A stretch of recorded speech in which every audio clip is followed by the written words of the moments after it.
자, 이제 두 번째 이 과목 빅데이터 탐색에 대해서 이제 좀 말씀을 드리겠습니다. 이 빅데이터 탐색에서 이제 처음 만나는 영역이 저희가 데이터 정처리, 그 중에서도 이제 가장 시작하는 부분인 거죠. 데이터 정제를 이제 학습을 하게 되는데요. 그래서 데이터 정제하는 과정에서는 그 아까 우리가 앞에서 본 저장소에 넣기 위한 작업을 전처리라고 하고요. 그리고 저장소에 있는 정보를 분석하기 용이하게 변환하는 작업을 이제 후처리라고 하거든요. 네. 그래서 가장 시작이라고 보면 될 것 같습니다. 그래서 그러한 것들을 이제 학습을 하게 되고 그 과정에서 이제 데이터가 특정한 데이터가 없거나 그리고 유실됐거나 이러한 정보에 대한 처리, 그리고 우리가 분석하고자 하는 범위가 있는데 그 범위를 벗어나는 값을 어떻게 처리할 것인가, 네. 그리고 어떻게 분석할 것인가에 대한 부분을 이 데이터 정제에서는 이제 저희가 학습을 하게 됩니다.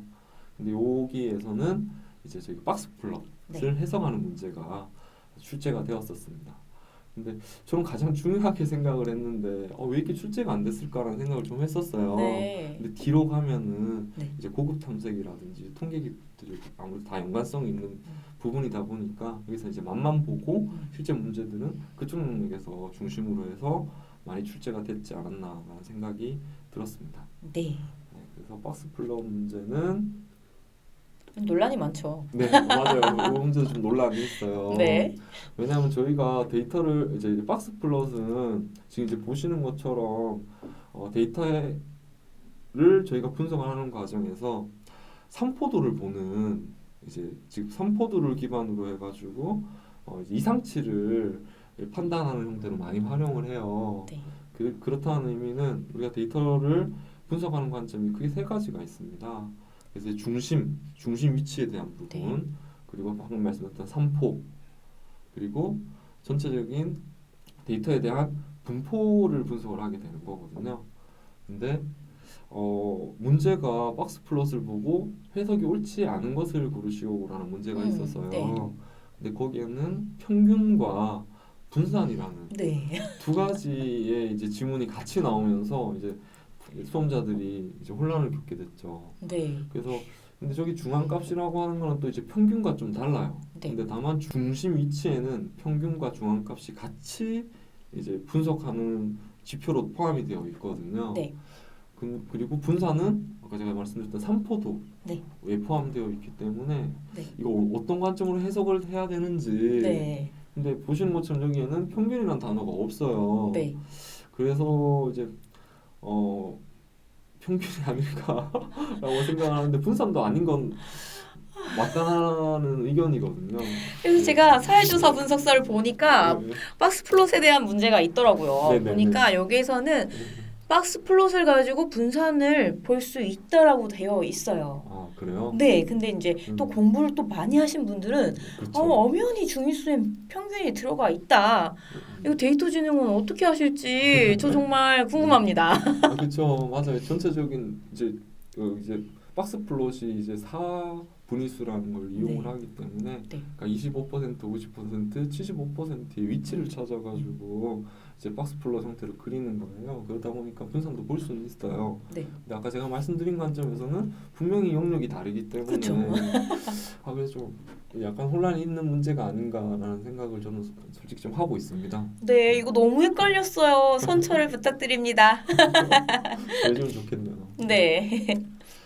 네, 그리고 이제 두 번째 세부 항목입니다. 이제 분석 변수 처리예요. 그래서 이제 여기서는 문제는 한쪽에 편향되지 않고 여기서 네. 골고루 좀 출제가 됐어요. 그래서 이제 변수의 유형은 어떤 것들이 있고, 그리고 우리가 변수를 선택하는 기법들, 그리고 이제 여러 수많은 변수가 있었을 때 그 변수에 대한 의미를 담고 있으면서 변수를 줄이는 차원 축소 기법들, 그리고 우리가 분석하는 과정에서 기존에 있는 주어진 값만으로 분석할 수 있는 한계가 있거든요. 네. 그래서 필요한 변수를 생성할 수 있어요. 그런 파생 변수를 생성하는 부분, 그리고 유사한 형태로 어떤 구간화시키는, 그리고 우리가 이제 데이터 샘플이 적다든지 혹은 많았었을 때 데이터를 처리하는 방법에 대해서 저희가 학습을 하게 되는데요. 그 중에서 이제 래퍼 방법이라고 해서 변수를 선택하는 방법, 그리고 이제 불균형 데이터 처리하는 방법, 파생 변수 생성, 차원 축소 알고리즘에 대한 상세 내용을 보기로 출제하는 문제가 나왔고요. 그리고 이제 불균형 데이터 처리에 대한 추가적인 문제까지 이렇게 배치가 됐었습니다. 근데 여기 있는 문제 유형들은 실제 래퍼 방법을 제외하고는 보기에서 그 내용을 맞는지 안 맞는지를 고르는 문제였어요. 네. 그러다 보니까 이제 이 부분은 저희 이제 수험자분들이 내용에 대한 이해가 반드시 필요한 그런 문제들로 좀 구성이 되지 않았나라는 생각이 좀 들었었습니다. 네, 맞습니다. 좀 많이 잘 이해하고 있어야겠다 싶더라고요. 네, 맞아요. 그래서 차원 축소 같은 경우에는 이제 몇 가지 알고리즘들이 저희가 있는데 예를 들어가지고 이제 PCA 알고리즘이라는 게 있어요. 혹은 TSNA라는 이제 기법들을 가지고 이제 저희가 활용을 하게 되는데 단어 한두 개 정도 바꿔서 이제 답이 맞다 안 맞다로 구분할 수준으로 이제 문제가 출제가 됐었거든요. 그러다 보니까 이제 풀기는 좀 쉽지는 않았던 걸로 이제 생각이 됩니다. 네. 자꾸 그게 그거 같아가지고 맞아요. 헷갈렸습니다. 맞아요. 그래서 좀 혼란스러웠어요. 네. 자, 첫 번째 이제 실제 문제 예시를 한번 보시면 다음 변수 선택 기법이 아닌 것을 선택하시오라는 거예요. 그래서 이제 PC하고 필터, 래퍼, 인베디드가 나왔고요. 이거는 이제 구분이 명확하기 때문에 이제 PCA가 답이 되는 겁니다. 그리고 두 번째 파생 변수 생성 사례로 보기 어려운 거. 그래서 이것도 저는 좀 헷갈렸어요. 네. 그래서 실제 제가 여기에는 이제 지문이 기억이 나지 않아가지고 제가 어떤 경우에 이제 파생 변수를 생성을 하는 사례를 지금 나눴습니다. 그래서 예를 들어가지고 구매일자만 이제 저희가 주문 정보라는 데이터를 다 받았다라고 이제 보유하고 있다라고 했었을 때 일별로 분석하는 것도 의미가 있지만 월, 연, 주 그 형태를 분리해서 이제 데이터를 분석하는 것도 의미가 있거든요. 이제 그러한 경우에 이제 변수를 생성을 하는 형태예요. 그래서 그 구체적인 사례를 가지고 있는 질문이 나와서 문제도 잘 읽으셨어야 됐고 실제 이 지문이 파생 변수를 생성하는 사례인 건지 구분을 했어야 되는 그런 문제가 좀 나와서 좀 고민이 필요했던 문제였다라는 생각이 좀 들었습니다. 네, 맞습니다. 제가 보기에는 실기를 하실 때 데이터 전처리 부분에서 이런 의미 있는 값을 도출해서 파생 변수 생성하는 게 좀 중요하지 않습니까? 그렇죠. 네, 잘 나온 문제라고 저는 보고 있어요. 실제로 저렇게 구매일로 존재하는 데이터들이 만약 있다라고 했었을 때 이 데이터 하나하나 한 로우가 될 거거든요. 그래서 그 데이터로 학습을 하게 되면 이제 일부 과적합에 빠지는 사례가 생길 수가 있어요. 그러다 보니까 이제 데이터를 파생 변수를 생성을 해가지고 다른 의미를 찾아내는 유사한 형태의 의미로 그룹핑한다는 거죠. 그런 형태로 이제 분석을 많이 하시게 되는데 그러한 관점에서 어떤 경우에 만들 거냐라는 질문을 던진 게 아닐까라는 생각이 좀 들었습니다. 자, 그리고 이제 불균형 데이터 중 이제 틀린 것을 고르시오라는 문제가 나왔었고요. 그리고 이제 오버 샘플링, 그리고 랜덤 샘플링, 요거 기반으로 해서 이제 각각에 대해 가지고 이쪽으로 리샘플링이라든지 스모트라든지 이런 오버 샘플링 기법들을 보기로 끄집어내서 아주 풀 수 있게 선택을 할 수 있게 하는 그런 문제가 출제가 됐었습니다. 네, 아무래도 실무에서는 좀 데이터 불균형 문제가 아직도 있다 보니까 그렇죠. 이제 실제로 저희가 학습하는 데서 이제 모델을 학습시키는 과정에서 가장 중요하고 가장 시간이 많이 드는 게 이 데이터에 대한 정제 전처리거든요. 근데 실제 저희가 필요한 데이터를 확보하는 게 쉽지는 않아요. 우리가 문제를 해결하는 과정에서 필요한 데이터를 확보하는 게 쉽지가 않기 때문에 그 데이터를 가진 데이터는 한정적인데 이 데이터를 학습할 수 있는 수준으로 늘려야 되거든요. 그러한 상황들이 좀 많이 발생하는 게 이제 실무에서의 현실입니다. 그런 문제들이 출제가 됐었고요. 자, 그리고 데이터 탐색에서 이제 세부 항목인 데이터 탐색 기초 관련돼 가지고는 이제 많은 출제 비중은 가지고 있지는 않았었어요. 그래서 저희가 이제 이 과목의 마지막에 나오는 학습 영역이 이제 기초 통계 영역이거든요. 그래서 거기 기술 통계와 이제 추론 통계에 대해서 학습을 하게 되는데 그 학습을 하는 과정에 좀 맛보기, 그리고 어떻게 활용할 수 있는지를 데이터 탐색 기초로 이제 분류를 해놨어요. 그 내용에 대한 부분이었고요. 그래서 출제 문제는 상관계수. 그 상관계수를 이제 즉 산출하는 세 가지 기법이 있습니다. 피어슨하고 스피어만 개수 그리고 켄달 이제 기법이 세 가지가 있는데 거기에 대해서 이제 각각이 지문이 출제가 됐었어요. 네. 네. 그리고 중위값에 대해서도 사례 기반으로 네. 뭐 야구 선수의 50%는 어쩌고 저쩌고 하면서 사례 기반으로 해가지고 이게 어느 편향을 가지고 있는지에 네. 대한 묻는 문제를 출제를 했었습니다. 네, 저 한 사람이 50%를 가져가는 경우도 있다고 해서 네. 부러워하면서 풀었습니다. 네. 한번 뒤에 가서 내용을 좀 보시도록 하시겠습니다. 네. 자, 그래서 상관계수 문제는 즉 아까 이제 피어슨 상관계수 뭐 이런 계수가 있다라고 제가 말씀을 드리면서 각각이 맞는지 안 맞는지 지문 형태로 출제가 됐다고 네. 말씀드렸잖아요. 그래서 지문은 다 기억나지 않고 이러한 형태로 이제 출제가 됐다라는 걸로 이제 말씀을 드리기 위해서 이렇게 좀 정리를 했고요. 그리고 예시 문제입니다. 두 번째는 팀 전체 연봉의 50%를 소수의 선수들이 차지하여 분포상 오른쪽으로 길게 늘어지는 형태를 하고 있어. 네. 그래서 어떤 값으로 평균 추측할 수 있는지 선택하시오. 네. 라는 문제가 있어요. 그래서 저희가 이제 분포상으로는 이제 오른쪽이 길게 있기 때문에 지금 아래 오른쪽 그림 봐보시면은 저희가 외도로 지금 표현을 해놓은 내용이에요. 네. 그래서 이제 저도 이제 어떤 답을 지문이 정확히 잘 기억이 안 나서 네. 이제 잘 기억은 나진 않지만 이런 형태로 그래프 그려가지고 아 이게 어떤 걸 거야라고 해서 선택을 네. 했던 그런 문제였었습니다. 그렇죠. 어떻게 보면 음. 기초적인 지식에 대한 응용 문제라고 볼 맞아요. 수 있죠. 네. 맞습니다. 여러분 공부하실 때 많이 생각하고 상상하셔야 할 것 같아요.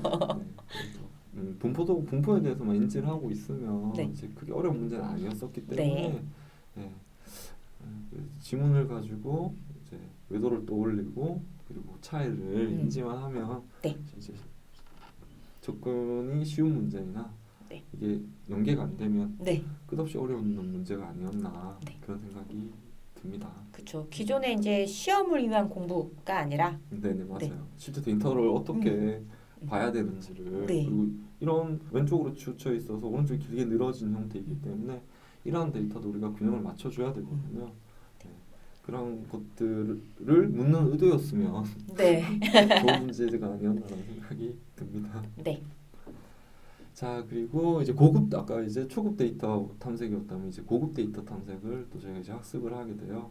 그래서 여기는 실제 데이터에 대한 탐색을 어떻게 할 것이고 그 유형별로 어떻게 볼 것인지 그 대표적인 게 시공간 탐색 그리고 공간 데이터 탐색 네. 그리고 이제 변수가 저희가 실제 업무를 하다 보면 각 변수 즉 하나의 속성별로 접근하는 경향이 강하거든요. 네. 근데 여러 이제 변수들이 하나의 영향받는 요인에 어떤 영향을 주고 있는지 혹은 영향 주는 변수들 간에는 어떤 관계를 가지고 있는지 네. 그러한 것들을 이제 볼 수 있는 방법들 그리고 이제 빅데이터의 가장 특징 중에 하나인 정형 데이터뿐이 아니라 비정형 데이터의 탐색을 어떠한 기법들로 하고 있는지를 여기서 학습을 하게 돼요. 네. 근데 이제 이 세부 항목에서는 한 문제가 출제가 됐었습니다. 그래서 네. 이제 시계열 그래프를 제시를 하고 이거를 설명하는 네. 형태에 대한 문제가 출제가 됐어요. 근데 아무래도 해석을 해야 되다 보니까 네. 난이도는 좀 시간이 좀 필요하지 않았나라는 네. 생각이 좀 들었었습니다. 아무래도 전 그림이 나오면 좀 기분이 좋더라고요. 그러시죠? 아, 네. 저는 그림이 나오면 기분이 좀 나빠요. 그러시군요. 숫자 나오면 일단 기분이 별로 안 좋거든요. 네. 그런 문제가 출제가 됐습니다. 자, 그래서 여기 보시면은 그 두 문제가 이제 출제가 된 거고요. 첫 번째는 이런 시계열성에 대한 그래프를 제시를 하고 이게 어떠한 상황인지 설명하는 문제가 하나 있었었고요. 그리고 두 번째는 이제 평형 좌표, 이 좌표의 특징을 이제 문제에다가 제시를 하고 선택을 하는 네. 이런 문제가 하나가 있었습니다. 그리고 그 각각의 그래프가 어떤 특징을 가지고 어떤 용도로 사용이 되는지 이해를 해야지만 개념적으로라도 이해를 해야지만 풀 수 있는 그런 문제였었습니다.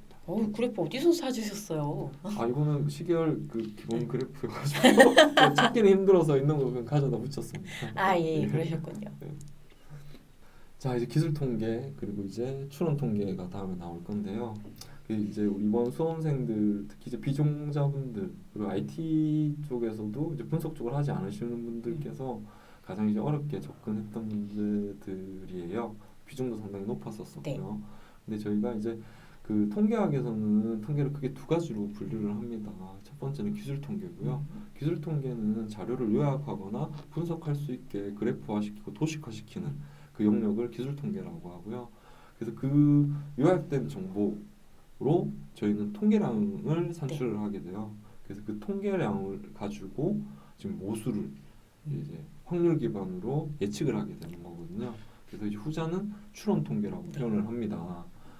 그래서 이 두 가지 영역에서 이제 비중이 높았었고요. 지금 방금 말씀드렸던 그 베이스에 있는 내용들을 이제 그 요약하는 그리고 그래프로 정리하는 그 작업들에 대한 기본적인 지식을 기술 통계에서 학습을 하게 됩니다.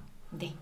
이제 출제 문제를 봐보시면 표본이라고 해서 그 표본 여러 이제 저희가 관심을 가지고 있는 전체 데이터에서 일부 샘플을 뽑아가지고 전체 데이터를 분석을 할 수가 없거든요. 그 샘플을 가지고 어떤 데이터를 요약을 하게 되는데요. 그 방법은 어떤 것들이 있는지 문제가 출제가 되었고요. 그리고 베이지 정리 계산하는 문제가 아까 이제 사조사에서도 그 문제가 있다라고 말씀드렸어요. 그래서 말씀하셨는데 그 내용이 이제 베이지 정리 확장이라고 해가지고 저희가 학습하는 내용입니다. 그 내용이 있었었고요. 그리고 아까 이제 기초 통계량, 그 평균이라든지 그리고 중앙값이라든지 이런 내용들에 대한 의미 그리고 우리가 이제 확률 분포에는 크게 이산 확률과 연속 확률 분포가 있어요. 그래서 이거에 대한 해석하는 문제가 나왔었고요. 네, 그래서 확률 분포에서 이제 확률에 대한 개념과 이제 조건부 확률을 이용하는 베이지 정리, 그리고 곱셈의 법칙을 이용하는 순열과 조합, 그리고 이제 이산형, 연속형 확률 분포, 그리고 표본 분포까지 저희가 이제 학습을 하게 되는데요. 마찬가지로 골고루 전체적인 영역에서 출제가 됐어요. 하물며 여기 베이지 정리에 대한 확장 영역에 대한 문제를 푸는 것까지 이제 출제가 됐었습니다. 그래서 이제 개념을 이해하면 풀 수 있는 이제 표본 추출 방법 말씀드렸던 베이지 정리 계산 그리고 기초 통계량에 대한 의미를 지문으로 이제 해석하는 문제 그리고 조금 쉬웠던 문제인 이제 이산과 연속 확률 분포를 구분하는 문제 그리고 T 분포와 Z 분포 지문으로 해서 해석하고 푸는 문제까지 같이 나왔고요. 자, 우리가 1종 오류와 2종 오류 계산하는 문제까지 출제가 됐습니다. 계산 문제는 실은 이제 객관식에서 나올 거라고 잘 생각을 안 하는데 일반적으로. 근데 이제 진짜 출제가 되면서 저도 거기다가 이렇게 상고표에 막 그러고 있었던 기억이 있는데요.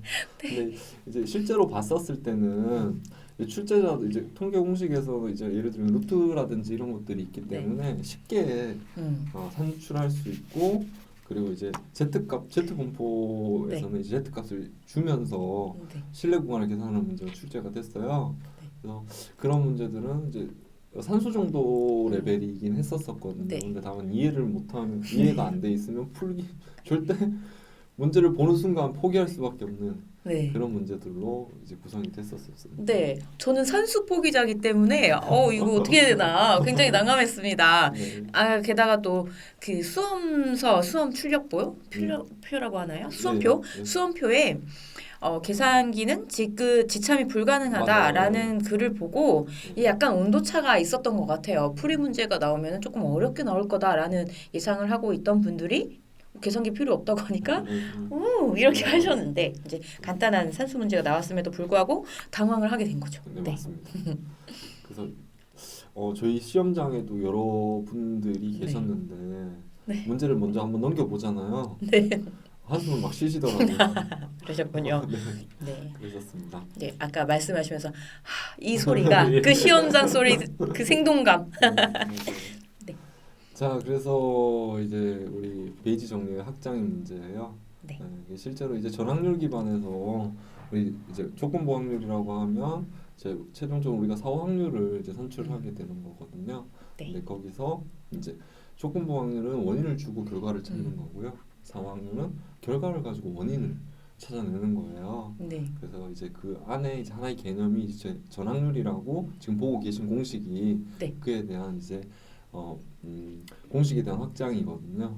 그래서 요거와 거의 유사한 문제가 이제 그렇죠. 출제가 됐었습니다. 그리고 숫자의 문제입니다. 네, 맞아요. 네, 그랬었었고 이제 두 번째는 다음 중 성격이 다른 하나를 고르시오라고 해서 이게 이 문제가 네. 이산과 연속 확률 분포를 구분하는 문제였어요. 네. 네, 그래서 이제 빨간색만 이산 확률 분포고요. 나머지는 이제 연속 확률 분포다. 이렇게 선택하는 문제가 출제가 됐었습니다. 네, 이제 그 통계 이제 한 분야인 이제 추론 통계에 대한 부분입니다. 그래서 이제 추론 통계는 제가 앞서 말씀드렸던 기술 통계로 산출한 통계량을 가지고 우리가 이제 모집단의 모수를 추정하는 이제 영역이에요. 그래서 거기에는 방금 말씀드렸던 추정이라는 네. 영역이 하나가 있고요. 가설 검정을 통해서 이제 모수를 이제 정의를 하게 됩니다. 그래서 이제 추정에는 크게 두 가지, 정추정과 구간 추정이 존재를 하고요. 이제 구간 추정의 신뢰 구간을 산출하는 문제. 제가 기술 통계라고 말씀드렸는데 지금 말씀을 잘못 드린 겁니다. 네. 그래서 이제 추론 통계의 신뢰 구간을 산출하는 문제가 나왔었고요. 그리고 이제 통계 분석 방법에서 지금 T, Z 분산 분석은 제가 보기로 지문으로만 본 것 같은데요.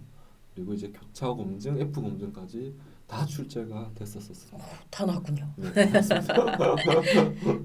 지문으로라도 다 활용이 됐었었어요. 네. 근데 재밌는 거는 뭐냐면 이제 이 부분 때문에 여러분들이 수험생분들이 이제 많이 어려워하셨어요. 네.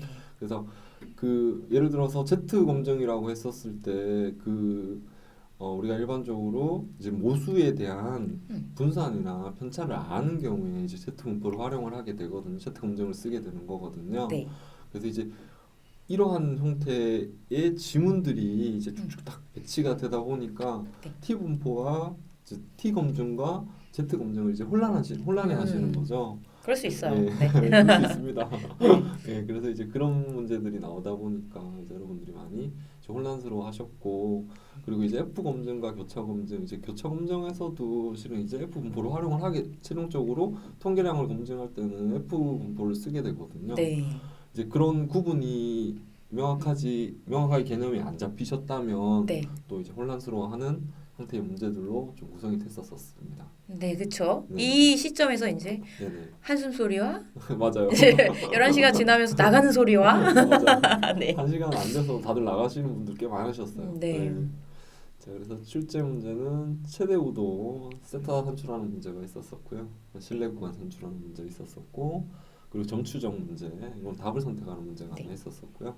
이제 가설 검증 중에서 1종 오류와 2종 오류를 개념적으로 구분, 그리고 이제 수학적으로 계산하는 문제. 네. 네, 그래서 이런 문제들로 구성이 됐었습니다. 네.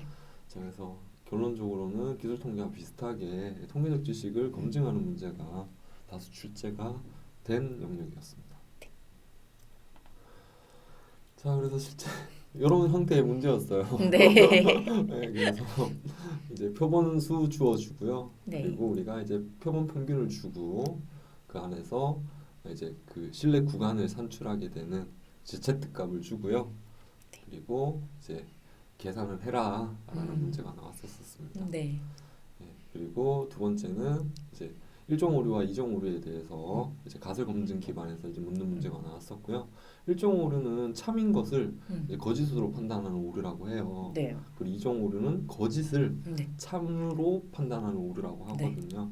그래서 실제로 이제 각각 상황마다 어떤 게 더 위험하다라는 거를 나누는 기준은 비즈니스 즉 요구 사항 우리가 풀고자 하는 문제마다 달리 적용을 할 수는 있어요. 네. 그렇지만 이 개념을 이제 명확하게 인지를 하셔야지만 이 개념에 대한 문제도 풀 수가 있고 그 외에 푸는 문제까지 네. 풀 수 있었던 영역이었습니다.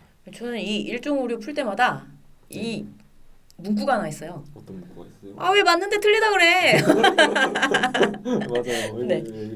저도 지금 기술사 과정에 이제 제가 강의를 한 4년째 해오고 있거든요. 4년째 해오고 있는데 이 영역은 많은 쪽이 나와요. 보안, 경영, 그리고 뭐 당연히 이제 빅데이터 분석 쪽에도 나오고요, 마이닝 쪽에도 나오고, 머신러닝 쪽에도 나오거든요. 네. 근데 나올 때마다 이제 학습하실 때마다 이제 네. 학습하시는 분들이 많이 헷갈려하시더라고요. 맞아요. 예, 그렇습니다. 그래서 딱 이렇게 머릿속에 이 신경질적인 어투를 하나 각인을 해놓으니까 헷갈리지는 않더라고요. 여러분들도 잊지 마세요. 아, 왜 왔는데 틀리다 그래. 네. 네, 그렇습니다. 데이터 분석의 기초는 데이터 분석의 모든 것. 데이터 분석의 모든 것. 데이터 분석의 모든 것.